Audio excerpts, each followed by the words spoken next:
अस्सलाम वालेकुम स्टूडेंट्स। अब हम स्टार्ट करेंगे investigating the properties of electron which is second topic of that chapter.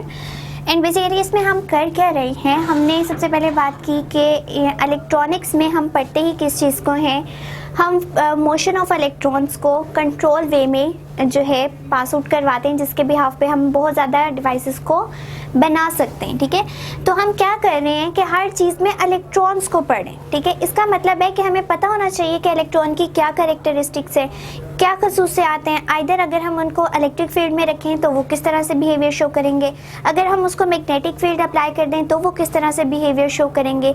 क्योंकि हम लोगों ने स्टार्टिंग में पढ़ा कि जब साइंटिस्ट ने इलेक्ट्रॉन्स की डिस्कवरी की, ठीक है, तो उन्हें पता चला कि ये कैथोड से निकल रहे हैं। ठीक है, इट मीन्स उन्होंने उसको नाम दे दिया कि ये कैथोड रेस है।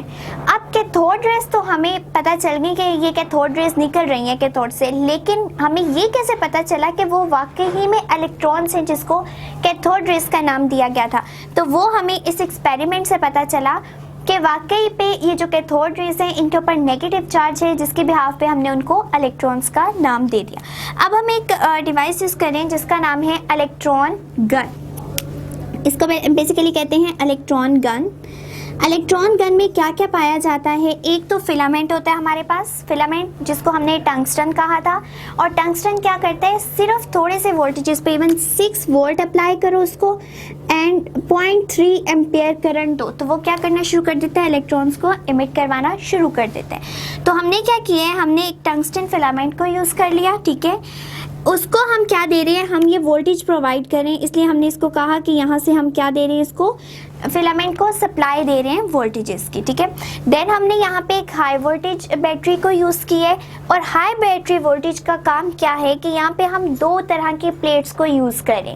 अब एक प्लेट के ऊपर अगर ये पॉजिटिव से कनेक्ट है तो इसके ऊपर क्या आ जाएगा, पॉजिटिव चार्ज आ जाएगा, और जो पॉजिटिव इलेक्ट्रोड होती है उसको हम एनोड का नाम देते हैं। ठीक है, सो ये हमारी फिजिक्स में एंड केमिस्ट्री दोनों में ये चीज़ अप्लाई होती है कि पॉजिटिव इलेक्ट्रोड को हम हमेशा एनोड कहते हैं। ठीक है, अब दूसरी तरफ से ये नेगेटिव आ रहा है इस जो हमारी प्लेट पे, तो इस इलेक्ट्रोड को क्या नाम देते हैं, इसको हम कैथोड का नाम देते हैं। अब ये थी सिर्फ हमारी डिज़ाइनिंग एक इलेक्ट्रॉन गन में है क्या क्या। 2 बातें याद रखने वाली हैं, एक तो हमने फिलामेंट को यूज़ किया, सेकेंडली हम इलेक्ट्रोड्स को यूज़ करें which is anode and cathode. अब हम क्या करने वाले हैं, हमने इसको सप्लाई दे दी। ठीक है, इसको जैसे हमने इतने वोल्टेजेस प्रोवाइड किए, ये हीटअप हुआ।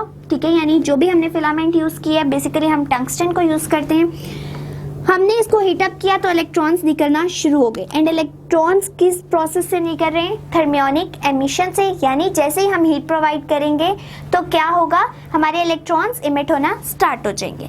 अब वो इलेक्ट्रॉन्स जब मूव कर रहे हैं, मूव करते हुए वो एंड तक यहाँ तक आ गए। ठीक है, यहाँ तक अभी वो स्ट्रेट पाथ में मूव कर रहे थे। ठीक है, यहाँ तक हमें कुछ पता नहीं था कि ये जो इलेक्ट्रॉन्स निकल रहे हैं या जो भी हमारे पास रेस निकल रही है, इनके ऊपर कौन सा चार्ज है, हम उसको डिस्क्राइब नहीं कर पा रहे थे। लेकिन यहाँ पे हमें पता था कि हमने इसको पॉजिटिव टर्मिनल से अटैच किया हुआ इस इलेक्ट्रोड को, इसको नेगेटिव से। ठीक है, इसका मतलब है अगर जैसे ही हम लोगों ने यहाँ पे इसको देखना शुरू किया कि पहले तो ये सीधे जा रहे थे, ठीक है, अब अचानक से क्या होगा, ये एकदम सारे पॉजिटिव की तरफ अट्रैक्ट हो जाएंगे। ठीक है, इसका मतलब है जो अनलाइक चार्जेस होते हैं, यानी एक जैसे चार्जेस नहीं होते, वो एक दूसरे को अट्रैक्ट करते हैं, जबकि अगर एक जैसे चार्जेस होंगे तो वो एक दूसरे को रिपेल करेंगे। सो यहाँ से हमें पता चला कि जो यहाँ से जो रेस निकल रही थी उनके ऊपर कौन सा चार्ज था, उनके ऊपर नेगेटिव चार्ज था। ठीक है, और बेसिकली यहाँ पे जो हमने इनको अप्लाई किया पॉजिटिव पोटेंशियल और नेगेटिव पोटेंशियल, वो हमारा क्या कहलाता है, वो हमारी होती है इलेक्ट्रिक फील्ड। ठीक है, इलेक्ट्रिक फील्ड होती है। क्या किया हमने इसको जब हाई वोल्टेज सप्लाई से कनेक्ट किया तो हमने इनके दरमियान पोटेंशियल डिफरेंस क्रिएट करवा दिया। इसका मतलब है पॉजिटिव यहाँ पे आ गया, नेगेटिव यहाँ पे आ गया, डिफरेंस क्रिएट हो चुका है। ठीक है, अब जैसे ही इलेक्ट्रिक फील्ड अप्लाई की हुई है, यहाँ पे इलेक्ट्रिक फील्ड के अंदर से इलेक्ट्रॉन गुजरेंगे तो वो अट्रैक्ट हो जाएंगे पॉजिटिव एनोड की तरफ, जिसकी बिहाफ पे हमें पता चलेगा कि ये जो कैथोड रेज यहाँ से निकल रही थी वो वाकई ही में इलेक्ट्रॉन्स है, एंड इन इलेक्ट्रॉन्स के ऊपर कौन सा चार्ज है, इनके ऊपर नेगेटिव चार्ज है। सो यहाँ पे हमने पहली बात को डिस्कस कर लिया कि इलेक्ट्रिक फील्ड अप्लाई करने से इस कैथोड रेज पे या इलेक्ट्रॉन्स पे क्या फ़र्क पड़ता है। सेकेंड बात कि अब हम कह तो रहे हैं कि यहाँ पे ये चीज़ अट्रैक्ट हो रही है पॉजिटिव की तरफ, लेकिन क्यों हुई, यहाँ पे एक फोर्स लगी, ठीक है। अब वो फोर्स क्या थी, F equals to Q E, where Q is the electric charge, ठीक है। उन इलेक्ट्रॉन्स के ऊपर जो भी चार्ज होगा उस चीज़ को हम क्यू से रिप्रेजेंट करते हैं। E is the electric field, ठीक है। अब यहाँ से इलेक्ट्रिक फील्ड इसको प्रोवाइड की जा रही थी, इनके ऊपर चार्ज था। अब ये इसकी तरफ अट्रैक्ट क्यों नहीं हुए, क्योंकि यहाँ पे फोर्स जो थी इसने इनको अपनी तरफ आने नहीं दिया। यहाँ पे भी नेगेटिव चार्ज है, यहाँ पे भी नेगेटिव चार्ज है, तो ये इन्होंने इस फोर्स ने क्या किया, उसको रिपेल कर दिया, ठीक है। नेगेटिव नेगेटिव ने एक दूसरे को रिपेल कर दिया। अब बात यहाँ पे आ गई, ठीक है। यहाँ पे क्यू जो चार्जेस हैं, क्यू उनके ऊपर कौन सा चार्ज है, पॉजिटिव चार्ज है। अब ये क्या करेंगे, ऑटोमेटिकली इसकी तरफ अट्रैक्ट हो जाएंगे। सो हमारी जो इलेक्ट्रिक फील्ड है उसके लिए हम जो फॉर्मूला यूज़ करते हैं F is equals to Q A, और अगर हमें E फाइंड आउट करनी हो तो इसका मतलब है F ओवर क्यू। एंड हमारी डिफ्लेक्शन, ये जो इलेक्ट्रॉन्स की डिफ्लेक्शन हो रही है किस चीज़ पे डिपेंड कर रही है कि हम किस हद तक इलेक्ट्रिक फील्ड प्रोवाइड कर रहे हैं, ठीक है। अगर यहाँ पे इलेक्ट्रिक फील्ड बहुत ज़्यादा प्रोवाइड किया, यानी पॉजिटिव पोटेंशियल बहुत ज़्यादा है, ठीक है, तो ज़्यादा से ज़्यादा इलेक्ट्रॉन्स इसकी तरफ मूव कर जाएंगे, ठीक है। और अगर कम होगी तो कम इलेक्ट्रॉन मूव करेंगे, और बाद में वो जो है उनको इतना ज़्यादा अपनी तरफ नहीं अट्रैक्ट कर पाएगा। जिस तरह से एक कोई भी यहाँ पे हमारे पास मैग्नेट ले लें, ठीक है, अगर उसने दूसरे मैग्नेट को पहले ही अट्रैक्ट कर लिया है, ठीक है, अब इसके पास अगर इसी जगह पे आप दूसरा लाएंगे तो वो इतनी उसको स्पेस नहीं मिल पाएगी, ठीक है। तो इसने क्या किया, अगर इतने इलेक्ट्रॉन को कवर कर लिया हुआ है तो बाकी के इलेक्ट्रॉन्स पे अब इतनी ज़्यादा अट्रैक्शन नहीं रही, ठीक है। लेकिन अगर हमने यहाँ पे फील्ड को बढ़ा दिया, इतना ज़्यादा पॉजिटिव चार्ज दे दिया है, तो ज़्यादा से ज़्यादा इलेक्ट्रॉन इस एनोड की तरफ अट्रैक्ट हो पाएंगे, ठीक है। सो यहाँ से इस इक्वेशन से हमें ये भी पता चलता है कि जितनी हम इलेक्ट्रिक फील्ड ज़्यादा करेंगे उतने ज़्यादा इलेक्ट्रॉन्स जो हैं, उतनी ज़्यादा एनोड उस पर फोर्स लगाएगा इलेक्ट्रॉन को अपनी तरफ अट्रैक्ट करने के लिए। सो ये था हमारा फर्स्ट केस जिसमें हमने इलेक्ट्रिक फील्ड को डिस्कस किया कि इलेक्ट्रिक फील्ड जो है वो इलेक्ट्रॉन्स के ऊपर किस तरह से इफ़ेक्ट करती है। स्टूडेंट, अब हम स्टार्ट करते हैं। जिस तरह हमने इलेक्ट्रिक फील्ड को तो डिस्कस कर लिया कि जो भी इलेक्ट्रॉन हमारे पास एमिट होंगे उनके ऊपर इलेक्ट्रिक फील्ड किस तरह से इफ़ेक्ट करेगी। अब हम चूँकि ये जानना चाह रहे हैं कि जो इलेक्ट्रॉन्स हैं उनकी क्या प्रॉपर्टीज़ हैं, उनकी क्या खसूसियात हैं, तो ऑब्वियसली जब भी हम करंट की बात करते हैं या फ्लो ऑफ इलेक्ट्रॉन की बात करते हैं, बेसिकली हम क्या प्रोवाइड कर रहे होते हैं, हम उसको एक फील्ड प्रोवाइड कर रहे होते हैं, ठीक है। यानी कि जब हम बैटरी अप्लाई करते हैं तो हम क्या अप्लाई कर रहे होते हैं, उसको बेसिकली इलेक्ट्रिक फील्ड अप्लाई कर रहे होते हैं।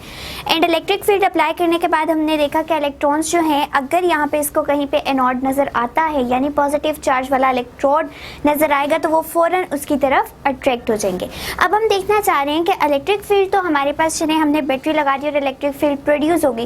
अब हम इसी ऑपरेटर्स के ऊपर क्या करते हैं, इसको मैग्नेटिक फील्ड भी अप्लाई कर देते हैं। और किस तरह से करते हैं कि हम हॉर्स शू मैग्नेट, यानी बेसिकली मैग्नेट ही होता है एंड उसकी शेप इस तरह की होती है कि उसको हॉर्स शू मैग्नेट कहा जाता है। अब हॉर्स शू ही क्यों कहा जाता है, हॉर्स शू मैग्नेट, ठीक है। अब बेसिकली इसमें इसको ऐसा ही नाम क्यों दिया गया, अब आप देखते हैं कि जो घोड़े होते हैं, ठीक है, उनके पाँव के नीचे एक ख़ास किस्म की पतरी सी लगा दी जाती है आयरन की बनी हुई, ताकि उनके पाँव ज़ख्मी ना हो जब वो चलें, ठीक है। जब वो रोड पे चलते हैं तो उनके पाँव ज़ख्मी ना हो, इसलिए आयरन की बनी हुई एक यू शेप जो है चीज़ उनके पाँव के नीचे लगा दी जाती है। तो उसकी शेप कुछ इस तरह से होती है, ठीक है। और इसीलिए हमने इसको हॉर्सशू मैग्नेट कहा, क्योंकि इस मैग्नेट की शेप भी सिमिलरली इस तरह की ही होती है, ठीक है, जिसके एक साइड पे नॉर्थ पोल होते हैं एंड दूसरी साइड पे साउथ पोल होते हैं। तो ये रिजेंबल करती है हॉर्सशू से, तो इस वजह से इस मैग्नेट का नाम रख दिया गया हॉर्सशू मैग्नेट। अब हम अप्लाई करने लगे हैं मैग्नेटिक फील्ड को। सो यहाँ पे हम इसको थोड़ा सा रेस कर लेते हैं। अब यहाँ पे अगर हम मैग्नेटिक फील्ड की बात करें, मैग्नेटिक फील्ड, सो एक रफ सा स्केच हम बना लेते हैं इसी डायग्राम के। लेट सपोज हम इसको इलेक्ट्रॉन गन कह रहे हैं, तो इस तरह की कोई गन है, ठीक है। अब हमने क्या किया, हमने इसके ऊपर हॉर्सशू मैग्नेट फिक्स करवा दिया ताकि हमारे पास जैसे ही इलेक्ट्रिक फील्ड प्रोड्यूस हो रही है उसी तरह से हमारे पास मैग्नेटिक फील्ड प्रोड्यूस भी होना शुरू हो जाए, ठीक है। सो हमने यहाँ पे क्या किया, हमने इसको मैग्नेट को सेट करवा दिया, ठीक है। सो इस तरह का मैग्नेट है जिसका ये नॉर्थ पोल है एंड ये साउथ पोल है। अब यहाँ पे चूंकि फिलामेंट लगा हुआ था, जिस तरह अभी हमने देखा था, यहाँ पे ये फिलामेंट है, ठीक है। हम इसी चीज़ को डिस्कस कर रहे हैं, तो ये फिलामेंट लगा हुआ है, ठीक है। इस ट्यूब को मैंने इस तरह से ड्रॉ कर दिया। अब यहाँ से जो इलेक्ट्रॉन निकल के आ रहे हैं, ठीक है। अब ऑब्वियसली यहाँ पे चूंकि मैग्नेटिक फील्ड प्रोड्यूस हो रही है, हमने एक ऐसा मैग्नेट रख दिया जो मैग्नेटिक फील्ड को प्रोड्यूस करवा रहा है, तो इन इलेक्ट्रॉन पे कोई ना कोई असर ज़रूर होगा। अब वो किस तरह से इफ़ेक्ट होगा, अगर हम अपने इस केस में देखें, जब हमने इलेक्ट्रिक फील्ड प्रोवाइड की तो हमें डायरेक्टली पता चल रहा है कि इलेक्ट्रॉन निकल रहे थे, ठीक है। उनको पॉजिटिव चार्ज दिखाई दिया, यानी पॉजिटिव इलेक्ट्रोड नजर आया एनोड, वो फौरन उसकी तरफ अट्रैक्ट हो गए, ठीक है। इस केस में क्या हो रहा है, इस केस में हमें थोड़ा देखना पड़ेगा, ऑब्जर्व करना पड़ेगा कि इलेक्ट्रॉन किस तरह से डिफ्लेक्ट करें। बेसिकली यहाँ पे भी क्या हो रही है, डिफ्लेक्शन हो रही है। पाथ उसका स्ट्रेट था लेकिन वो अपने पाथ से डिविएट कर चुके हैं। इसी तरह जब हम मैग्नेटिक के केस में देखेंगे तो इसमें भी हमें ऑब्जर्व होगा कि ये अपने इलेक्ट्रॉन जो अपने स्ट्रेट पाथ से थोड़ा सा बेंड हो जाते हैं। वो किस तरह बेंड होते हैं, देखिए अगर हम नॉर्थ से साउथ पोल की बात करें, हम एक सिंपल मैग्नेट को देखते हैं, ये है उसका नॉर्थ पोल एंड ये है साउथ पोल। अब मैग्नेटिक फील्ड लाइंस होती है जिसके बिहाफ पे हमें पता चलता है कि ये किस तरह से एक दूसरे को अट्रैक्ट करें या रिपेल करें। और वो सिमिलर टू दैट केस है जब हमने एटम्स को डिस्कस किया था, positive charges and negative charges को डिस्कस किया था कि इनकी फील्ड लाइंस किस तरह की होती हैं एंड इनकी किस तरह की होती है, ठीक है। एंड जब उनको डिस्कस किया था तभी हमें फील्ड लाइंस के इफेक्ट से पता चला था कि आइदर ये दोनों एक दूसरे को अट्रैक्ट करेंगे और फील्ड जो है वो ज़्यादा मजबूत होगी, या एक दूसरे को रिपेल करेंगे तो फील्ड किस तरह की होगी। इसी तरह से हमारा जो मैग्नेट है उसमें क्या होता है कि हमारी फील्ड लाइन इस तरह से होती है कि नॉर्थ पोल के लिए आउटवर्ड, नॉर्थ पोल से निकल रही होती है एंड साउथ पोल के लिए इनवर्ड। इट मीन्स कि अगर हम इस फिनोमिना को यूं ऑब्जर्व करें कि ये हमारे पास मैग्नेट है एंड यहाँ से फील्ड लाइंस निकल रही हैं एंड यहाँ से एंटर हो रही हैं, तो कुछ फील्ड लाइंस तो बिल्कुल स्ट्रेट पास कर जाएंगी लेकिन कुछ बेंड होके इस तरह से मूव करना शुरू कर देंगी। इट मीन्स नॉर्थ से निकल रही है एंड साउथ में एंटर हो रही है, तो इन्वर्ट प्रोसेस हो रहा है, यानी ये वापस अंदर ही साउथ के अंदर जा रही है। तो हमारी जो यहाँ पे फील्ड प्रोड्यूस होगी उसको हम क्रॉस से शो करते हैं इस तरह से, जो कि ये शो करवाती है कि नॉर्थ पोल से साउथ पोल की तरफ इनवर्ट जो है हमारी मैग्नेटिक फील्ड लाइन प्रोड्यूस हो रही। सो ये हमारी फील्ड प्रोड्यूस हो चुकी, ये है फील्ड। अब अगर हम लोगों ने इलेक्ट्रॉन की डिफ्लेक्शन को बताना है तो उसके लिए हमारे पास एक रूल होता है, that is called the Fleming left hand rule. So ये रूल हमें बेसिकली क्या बताता है, फ्लेमिंग जो है साइंटिस्ट का नेम है, left hand rule. And left hand इसको क्यों कहा गया, क्योंकि लेफ्ट हैंड को यूज करते हुए हम इस डायरेक्शन को बता सकते हैं कि इलेक्ट्रॉन किस तरफ को डिफ्लेक्ट कर जाएंगे। सो हमारे पास बेसिकली लेफ्ट हैंड रूल क्या है कि हमने लेफ्ट हैंड की दो फिंगर्स जो हमारा थंब है और फोर फिंगर है उसको इस तरह प्लेस करने की इनमें 90 डिग्री का एंगल बने। एंड देन जब हम इस मिडिल फिंगर को देखें तो हमारा इससे भी 90 डिग्री का एंगल बने। इट मीन्स हमने अपनी फिंगर्स को इस तरह रखना है कि तीनों फिंगर के दरमियान हमारा 90 डिग्री का एंगल बने। सो फिर क्या होगा, जो हमारी फोर फिंगर है वो डायरेक्शन ऑफ फील्ड को शो करेगी एंड जो हमारी फोर्थ फिंगर के बाद हमारी जो मिडिल फिंगर आ जाती है वो हमारे करंट की डायरेक्शन को शो करेगी एंड जो हमारा थंब है वो इस चीज़ को शो करेगा कि किस पाथ में डिफ्लेक्शन होगी। सो बेसिकली हमारे अगर हम लेफ्ट हैंड रूल देखें तो इस तरह से है कि हमारी ये तीनों फिंगर्स एक दूसरे के परपेंडिकुलर हैं। सो जो हमारी अपवर्ड जा रही है वो हमारी थ्रस्ट को शो करेगी कि यानी डिफ्लेक्शन किस तरफ को होगी, ठीक है। फोर फिंगर हमारी फील्ड को शो करेगी एंड मिडल फिंगर हमारे करंट को शो करेगी। सो इसी रूल को अगर हम यहाँ पे अप्लाई करें तो अभी हमने बात की कि नॉर्थ से साउथ पोल की तरफ हमारी फील्ड लाइंस प्रोड्यूस हो रही हैं, इस तरह से इनवर्ट जा रही हैं। सो हमारी फील्ड किस तरह से बनेगी, अगर हमारा ये लेफ्ट हैंड है, तीनों एक दूसरे के परपेंडिकुलर हैं, फील्ड की साइड पे इनवर्ट, ठीक है। इसका मतलब है फील्ड अंदर को जा रही है, करंट यानी इलेक्ट्रॉन्स जो है वो हमारे किस तरफ को मूव कर रहे हैं, आगे की तरफ मूव कर रहे थे। सो इस बिहाफ पे जो हमारी डिफ्लेक्शन होगी वो किस तरह से हो जाएगी, इस तरह से, यानी अपवर्ड डिफ्लेक्शन शो करेगा।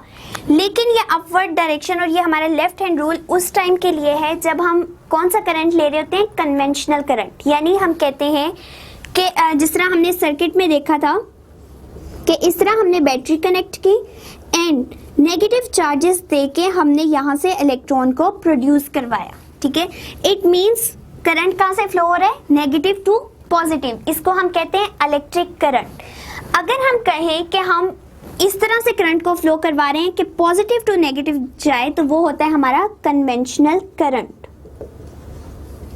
Conventional current. सो ये जो हमारा लेफ्ट हैंड रूल है ये बेसिकली इस टाइम पे किसकी डायरेक्शन को बता रहा है, हमारे कन्वेंशनल करंट की, यानी प्रोटॉन्स की हमारी जो है उसकी डायरेक्शन को बता रहा है।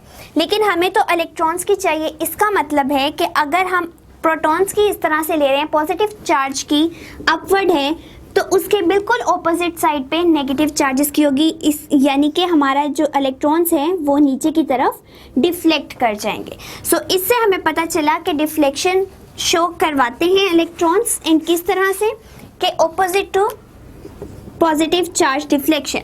और वो हमने किस तरह फाइंड आउट कर लिया, by using the left hand rule. So left hand rule के अकॉर्डिंग हमारी जो फोर्स है वो इनवर्ट लग रही थी, ठीक है, क्योंकि नॉर्थ पोल इस साइड पे एंड साउथ पोल दूसरी साइड पे। सो इनवर्ट फोर्स लगी एंड देन हमारी जो करंट की डायरेक्शन थी, यानी इलेक्ट्रॉन्स आगे की तरफ मूव कर रहे थे, तो वो किस डायरेक्शन में डिफ्लेक्ट कर गए, अपवर्ड, इसका मतलब है ऊपर की तरफ। लेकिन ये चूंकि कन्वेंशनल करंट के लिए था तो इलेक्ट्रॉन्स के लिए बिल्कुल ऑपोजिट डायरेक्शन में इनकी डिफ्लेक्शन शो हो जाएगी। सो इससे पता चला कि जब भी हम लोग इलेक्ट्रिक फील्ड अप्लाई करते हैं या मैग्नेटिक फील्ड अप्लाई करते हैं तो इलेक्ट्रॉन अपने पाथ से डिविएट कर जाते हैं, उनमें डिफ्लेक्शन का प्रोसेस शो होता है। सो हमने इलेक्ट्रिक फील्ड के लिए भी डिस्कस कर लिया कि अगर तो हमारे पास इलेक्ट्रोड यूज हो रही है पॉजिटिव वाली, पॉजिटिव चार्ज वाली यानी एनोड, तो हमारे इलेक्ट्रॉन्स उसकी तरफ इजीली अट्रैक्ट कर जाएंगे for the electric field. And अगर हमें मैग्नेटिक फील्ड के लिए डिफ्लेक्शन फाइंड आउट करनी है इलेक्ट्रॉन की तो हम लेफ्ट हैंड रूल अप्लाई करेंगे।